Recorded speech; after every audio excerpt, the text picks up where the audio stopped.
cjc.gov.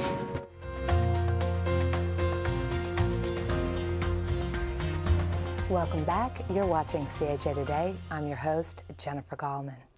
Research shows that summer learning loss is the largest factor in the achievement gap for low-income children. Charlotte-Mecklenburg schools recently reported that the poverty rate in the school system exceeds 50%, which means more than 50,000 elementary and middle school children are in need of quality summer learning. Here to tell us what Freedom School Partners and supporting agencies are doing to help close the gap are Freedom School Partners Executive Director Mary Nell McPherson and volunteer Michael Brown. Michael, Mary Nell, welcome to the show. Good to be here, thanks. Freedom School Partners, can you tell me a little bit about what this agency does?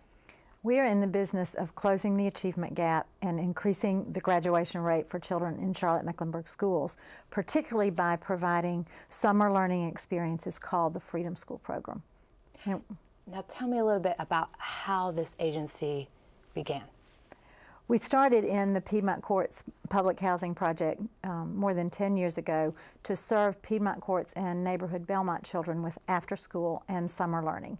And in 2003, we became affiliated with the Children's Defense Fund and started doing the Freedom School Summer Program.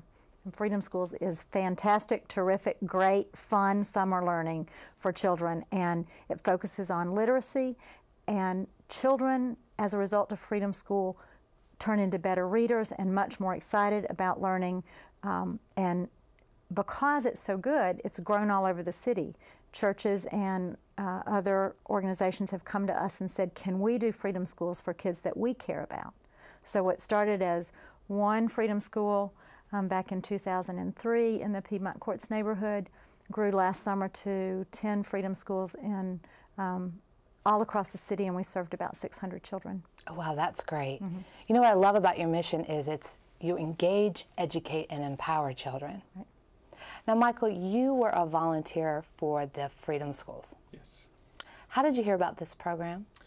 When I graduated from high school, I was a recipient of the Charlotte Housing Authority scholarship, and Ms. Jameson introduced me to, Janine Seymour introduced me to Freedom School. I was an education major at Winston-Salem State University.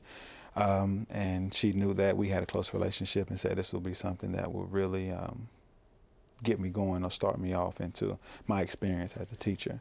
So I took her word for it, and it took off from there. Now tell me a little bit about what you had to do to become ready to go out and work with these children. I was very nervous, I will say, because at that time I hadn't had any one-on-one experience with children of my own. It was just from textbook and from teachers. But I knew that coming in, I had to be genuine and just be myself. And I know that pretty caring guy.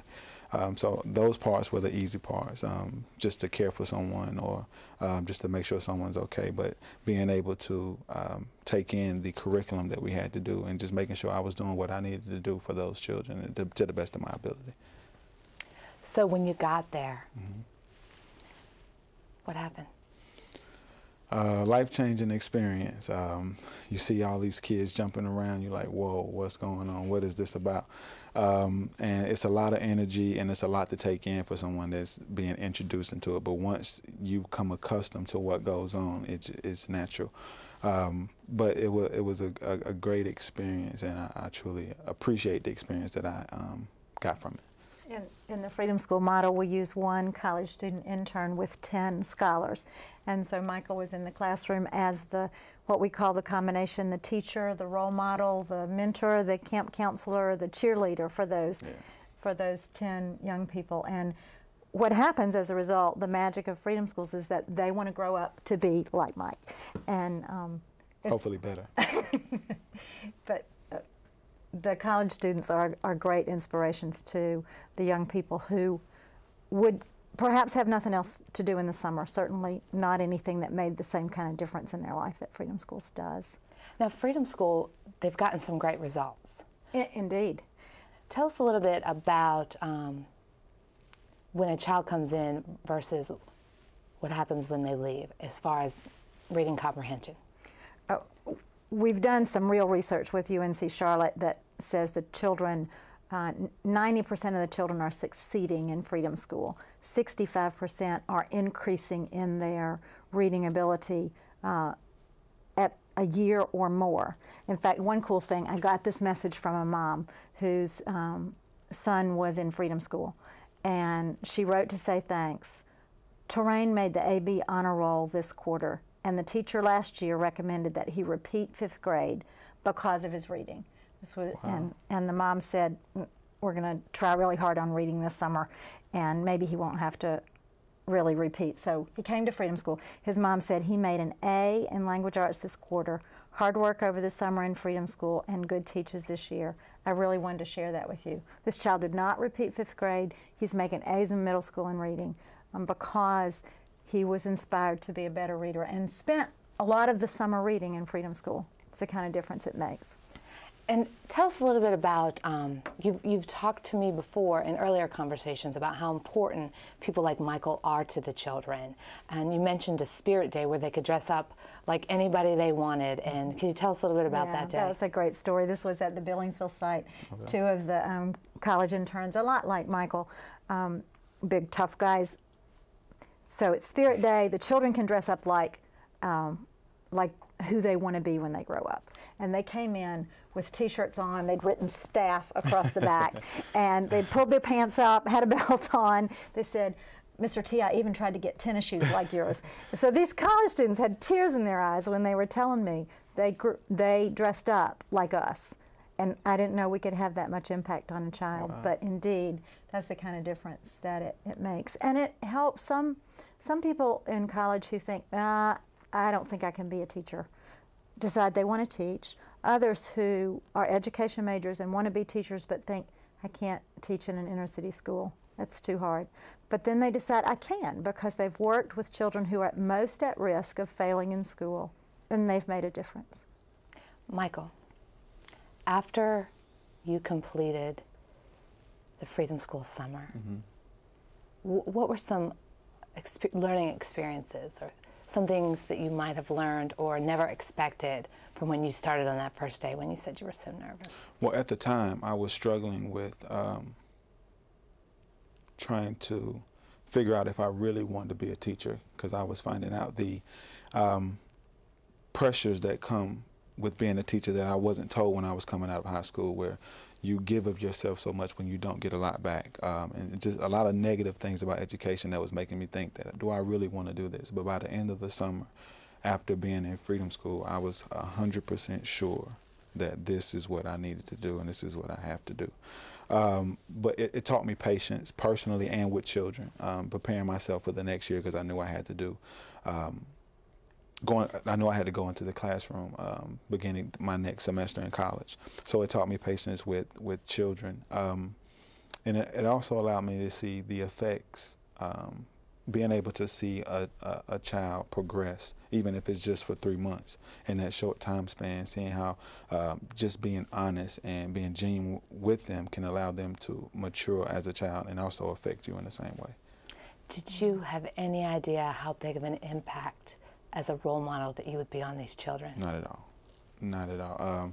I told the story before, but it was my second year, I had all boys. Tough time, I will say.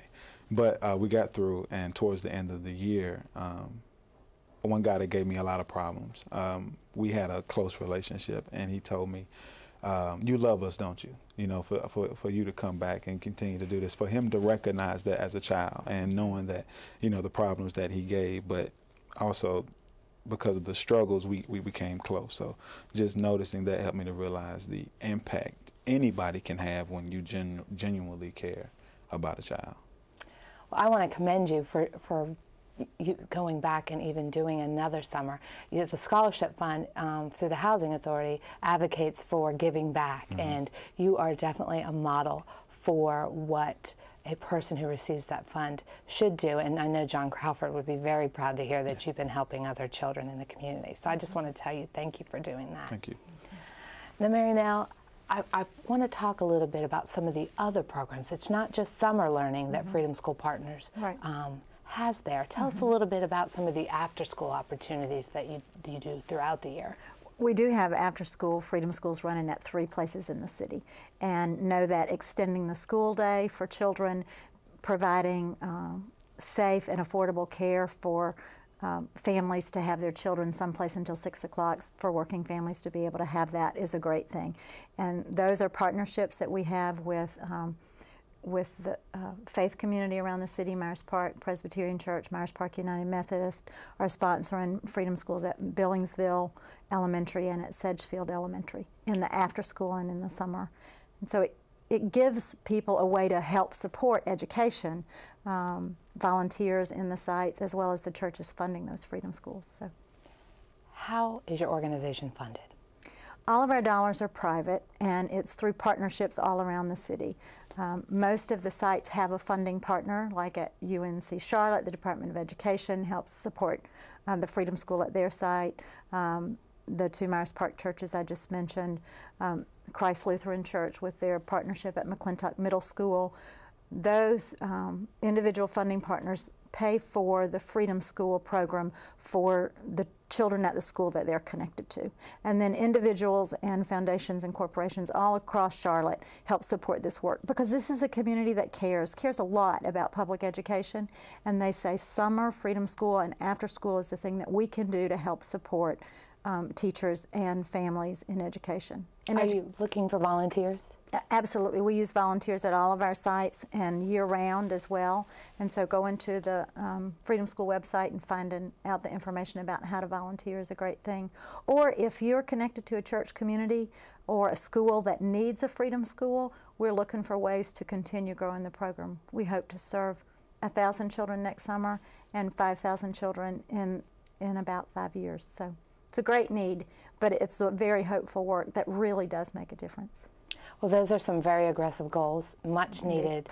And with you and all of the support for this program and volunteers like you, Michael, I know that you're going to meet those goals. So I want to thank you, Mary Nell, and I want to thank you, Michael, for coming on the show today and sharing with us your experience at Freedom School Partners and your organization and what it's doing for the children in the community. To learn more about Freedom School Partners, log on to their website, freedomschoolpartners.org. When we come back, learn about one woman's journey out of Boulevard Homes. Back in a moment.